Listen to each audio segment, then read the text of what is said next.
Olá, meu nome é Nelson Cavalcante e hoje nós vamos dar prosseguimento ao estudo de ótica para o nono ano. Dessa vez, nós vamos começar a analisar um pouco as fontes de luz, ou seja, a gente vai estar sempre analisando o comportamento da luz, assim como como que nós podemos fazer predições de fenômenos óticos. Para isso, a gente precisa entender e classificar as nossas fontes de luz. Aqui eu trouxe uma classificação simples, que vai ser bastante importante, a diferença entre fontes de luz primárias e fontes de luz secundárias. As fontes de luz primárias também são chamadas de corpos luminosos, tá?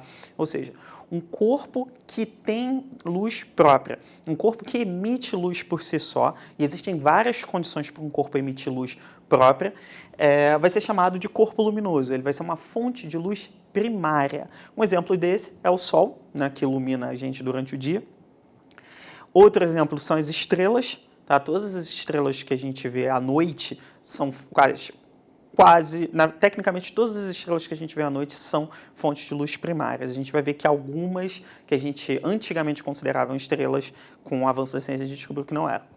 Outro exemplo são as lâmpadas, né? Todas as lâmpadas que nós utilizamos se utilizam de energia elétrica através de um processo que você vai ver mais para frente nos seus estudos, mas que ela consegue produzir luz própria. Então, ela é classificada como luz, como corpo luminoso, ou seja, uma fonte de luz primária. E o que vai ser uma fonte de luz secundária?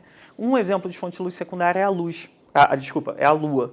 A Lua, que ela consegue, principalmente a Lua cheia, em dias de Lua cheia, ela consegue prover uma boa iluminação noturna até, principalmente em regiões pouco iluminadas, como, por exemplo, florestas ou cidades do interior, você vai perceber que ela provém luz, porém ela não produz essa luz. O que ela está fazendo é que ela reflete a luz do Sol.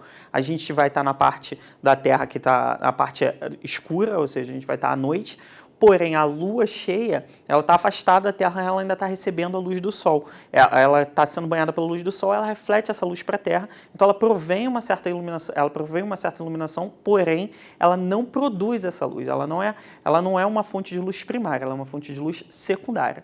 E outro exemplo aqui que eu trouxe, que eu falei exatamente sobre essa questão das estrelas, é que antigamente alguns planetas, ao serem vistos, eles parecem estrelas no nosso ponto de vista. Eles têm o mesmo tipo de luminosidade, o mesmo tipo de intensidade, porém eles têm um comportamento completamente diferente, que desde antigamente já se foi analisado de forma separada das outras estrelas. E, no caso, nós viemos a descobrir que eles não são estrelas, eles são planetas que, assim como a Lua, recebem a luz do Sol e refletem essa luz para a gente. Então, daqui, da nossa perspectiva, nós conseguimos ver esses corpos como se tivessem um brilho igual o de estrelas, porém eles não são estrelas. Um exemplo dessa é Vênus, outro exemplo é Marte, e Júpiter também é possível ver. Então, esses planetas, eles vão ser tipo de corpo iluminado, ou seja, uma fonte de luz secundária. Ele recebe a luz e reflete.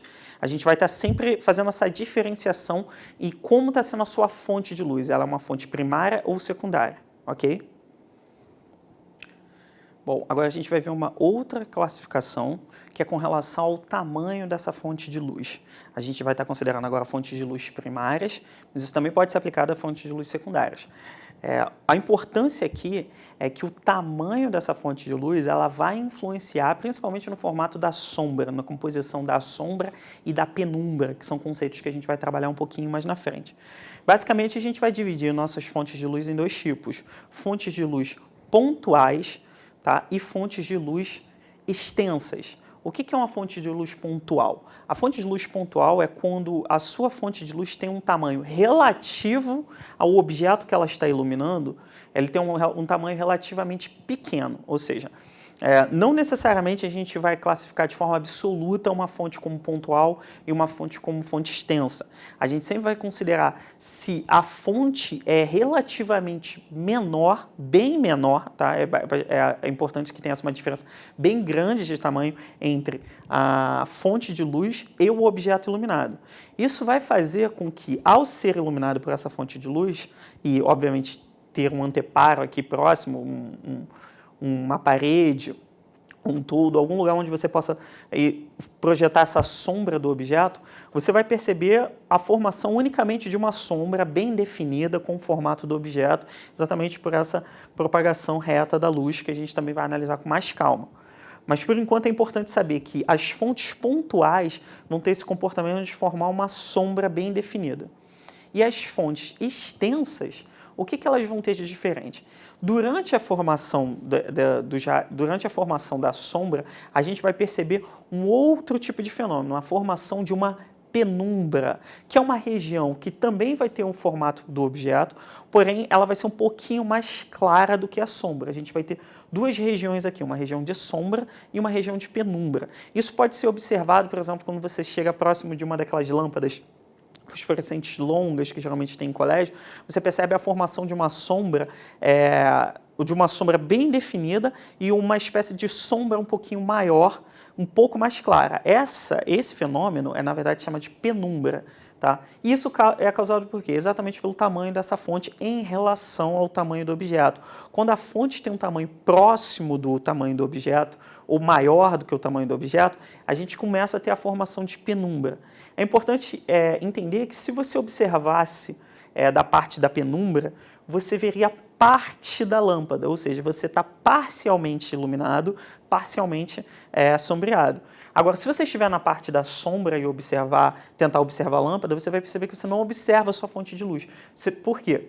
Exatamente por essa conjunção dos raios de luz, a parte da sombra é a parte onde nenhum raio de luz da lâmpada consegue alcançar, enquanto a parte da penumbra é onde parte dos raios de luz conseguem alcançar, e o resto, a parte completamente iluminada, onde todos os raios de luz da sua fonte luminosa conseguem alcançar. Então é importante fazer essa diferenciação entre fonte pontual e fonte extensa. Isso vai ser mais importante quando a gente for analisar a questão do eclipse, dos tipos de eclipse que existem, ok? Agora a gente vai querer analisar o que acontece quando a luz chega e rebate numa determinada superfície, num determinado corpo, quando ocorre a reflexão.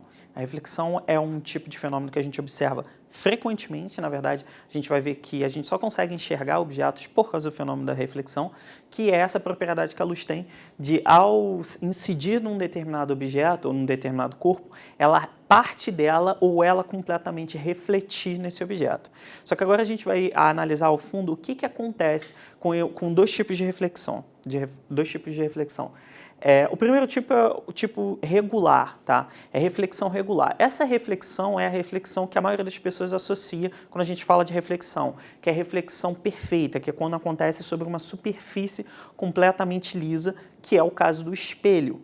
Isso vai fazer com que, quando os raios que vêm incidindo paralelo incidam sobre a superfície, eles vão refletir igualmente com ângulos iguais em relação ao espelho. Isso a gente vai ver mais para frente quais são as regras da reflexão, mas principalmente isso vai fazer com que, seja lá qual for a fonte de luz aqui, ou o corpo iluminado, por exemplo, um objeto iluminado que tenha emitido no caso refletido também, mas emitido esses raios paralelos, reflitam e façam com que essa imagem seja formada para lá também. No caso, se nós tivermos um observador nessa posição, ele vai ver o reflexo desse objeto no espelho, isso porque os raios de luz são refletidos de forma perfeita, de forma regular. Agora a gente vai falar de um outro tipo de reflexão, que é um tipo de reflexão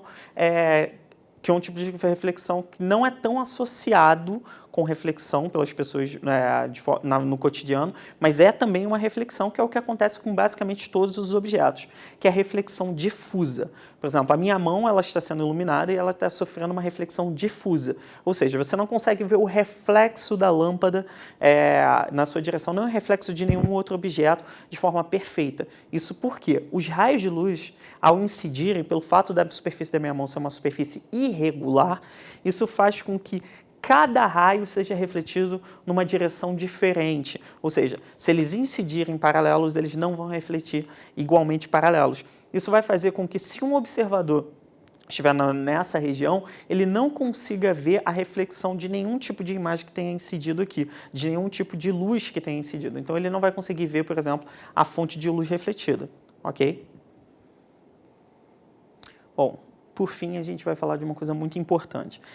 A nossa interação com os fenômenos ópticos no dia a dia, principalmente antes de a gente aprender quais são as regras que regem os fenômenos ópticos, é sempre através da visão.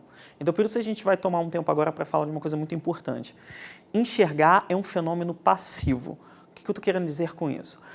Quando você enxerga, você tem que entender que não é uma ação ativa, ou seja, você não provoca a visão, você não força a enxergar, você não consegue, através de sua vontade própria, enxergar mais se você não tiver, por exemplo, uma iluminação melhor. Como que ocorre o processo da visão?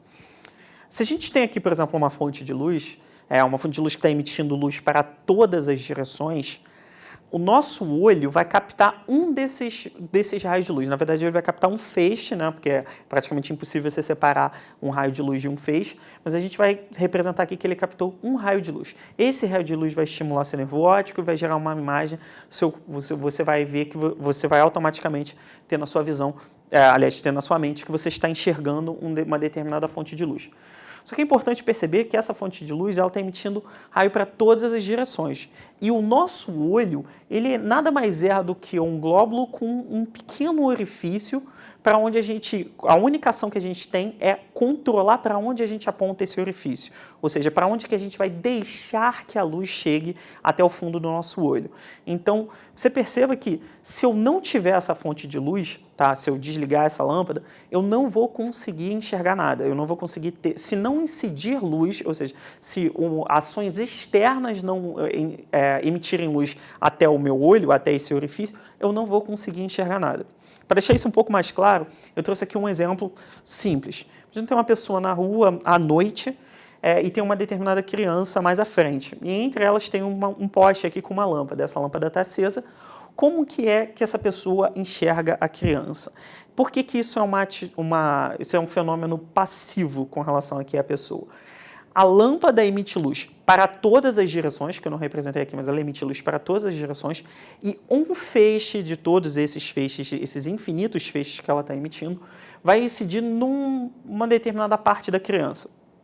Outro feixe vai incidir numa outra parte, outro feixe vai incidir numa outra parte, e assim subsequentemente. Mas um desses feixes vai incidir exatamente, por exemplo, na parte da orelha da criança, e quando ele refletir por reflexão difusa, ele também vai refletir vários feixes para várias direções, infinitas direções.